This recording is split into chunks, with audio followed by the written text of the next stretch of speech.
नमस्कार, India news देख रहे हैं आप। आपके साथ मैं अभिषेक पांडे। बुलेटिन की शुरुआत बड़ी खबर से करेंगे, जहां पाकिस्तान की सीनेट में फजल उर रहमान का बड़ा बयान सामने आया है। ये बड़ी खबर निकलकर सामने आ रही है। पाकिस्तान की सीनेट में फजल उर रहमान का बड़ा बयान सामने आया। टूटने की कगार पर है पाकिस्तान। फजल उर रहमान ने कहा कि 4 हिस्सों में पाकिस्तान बंट सकता है। ये बड़ा बयान सामने आया है।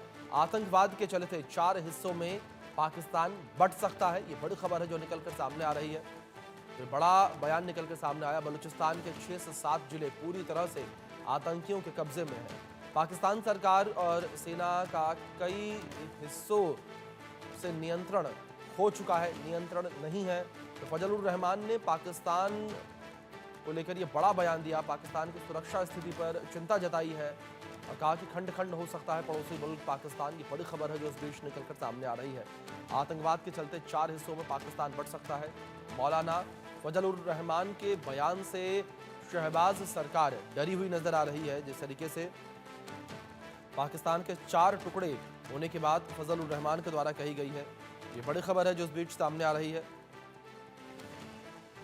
फजल उर रहमान ने पाकिस्तान की सुरक्षा स्थिति को लेकर चिंता जताई है। ये बड़ी खबर है जो इस बीच सामने आ रही है। तो फजल उर रहमान का ये बयान जो है वो पाकिस्तानी सरकार को चिंता में डालने वाला बयान निकलकर सामने आया। जिस तरीके से उन्होंने बयान दिया कि पाकिस्तान के टुकड़े होंगे। फजल उर रहमान कौन है? अफगानिस्तान के इस्लामी अमीरात के नेता और पाकिस्तान में शरिया कानून लागू कराना चाहते हैं। जमीयत उलमाए इस्लाम के अध्यक्ष फरवरी 2024 से नेशनल असेंबली के सदस्य हैं फजल उर रहमान, और 2004 से 2007 तक विपक्ष के नेता भी फजल उर रहमान रहे हैं। तालिबान के समर्थक माने जाते हैं फजल उर रहमान। अफगानिस्तान के इस्लामी अमीरात के वरिष्ठ संबंध हैं। हमारे सहयोगी अजय जांडियाल जुड़ गए हैं, सीधे उनका रुख करेंगे अधिक जानकारियों के लिए। अजय, सबसे पहले जानकारी आपसे चाहेंगे मौलाना जफर उर रहमान के बयान को लेकर। किस तरीके से उनका बयान दिया गया और इस बयान के क्या कुछ मायने निकाले जा रहे हैं? देखिए, बिल्कुल पाकिस्तान में जो हालात हैं वो कहीं काफ़ी पहले से जो है वो परेशानी भरी थे। और उस वक्त जब सरकार पहले से परेशान हो, आप सोचिए उस वक्त भी जो है जब बयानबाजियां जो हैं वो आए, वो अपने आप में हैरान कर देती हैं। पाकिस्तान के जो सांसद हैं मौलाना फजलुर रहमान ने कहा है कि सिंध और बलूचिस्तान ने कभी भी आतंकी संगठन एकजुट हो गए तो हैं ये संगठन पाकिस्तान सरकार और सेना के संप्रभुता को चुनौती दे रहे हैं। और मौलाना ने चेतावनी दी है कि अगर ये स्थिति बनी रही तो एक दिन पाकिस्तान जो है वो 4 टुकड़ों में बढ़ जाएगा।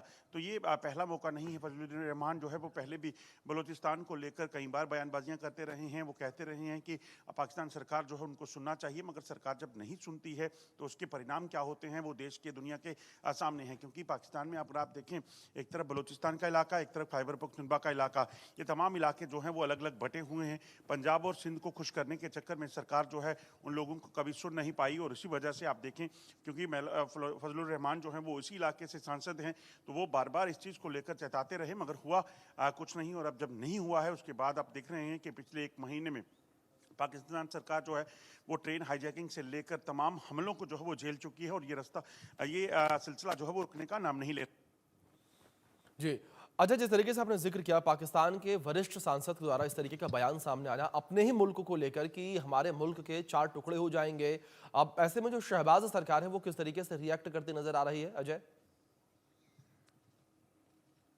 देखिए, शाहबाज सरकार को जो है इसमें कुछ समझ नहीं आ रहा, क्योंकि सरकार जो चलाती है वो सेना चलाती है। और पाकिस्तानी सेना इस वक्त ऑपरेशंस में लगातार पीछे है, क्योंकि लगातार उन पर हमले हो रहे हैं, चाहे वो टीटीपी है चाहे वो बीएलए है, वो लगातार निशाना बना रही है। तो ऐसे में पाकिस्तान सरकार जो है वो चौतरफा गिरी हुई है। एक तरफ इमरान खान जो है उनकी पार्टी ने उनका जीना दुश्वार किया है, और अब बलूचिस्तान और खैबर पख्तूनख्वा में मौजूदा दौर के चलते जो है मौलाना फजलुर रहमान जो है वो संसद में इस तरह का जब बयान देते हैं तो इसका मतलब साफ है कि सरकार के लिए काफ़ी परेशानियां बढ़ गई हैं। और सरकार को ये समझ आना चाहिए कि जिस तरीके से मौजूदा हालात हैं, अगर बातचीत के जरिए बात बन पाएगी तो बन पाएगी, वरना ऑपरेशनल अगर आप देखें तो पाकिस्तानी सेना ना तो टीटीपी का कुछ बिगाड़ पाई है अभी तक और ना ही बीएलए का। जी अजय, दूसरी ओर जिस तरीके से ये पूरा बयान निकल कर सामने आया है, अगर इस बयान को देखा जाए तो ऐसे में क्या ये माना जाए कि आने वाले समय में जो पाकिस्तानी सेना है, पाकिस्तानी सरकार है, उसकी मुश्किलें बढ़ने वाली हैं? क्योंकि आपने भी जिस तरीके से बातचीत में जिक्र किया, एक तरफ टीटीपी, एक तरफ बीएलए और दूसरी ओर जो पाकिस्तान के जो लोग हैं वो भी लगातार, उसमें आधे से ज़्यादा ऐसे लोग हैं जो सरकार का विरोध समय समय पर करते रहे हैं। और दूसरी ओर अगर इमरान समर्थकों को लेकर बात कर ली जाए, उनके द्वारा भी समय समय पर विद्रोह जो है किया जाता रहा है।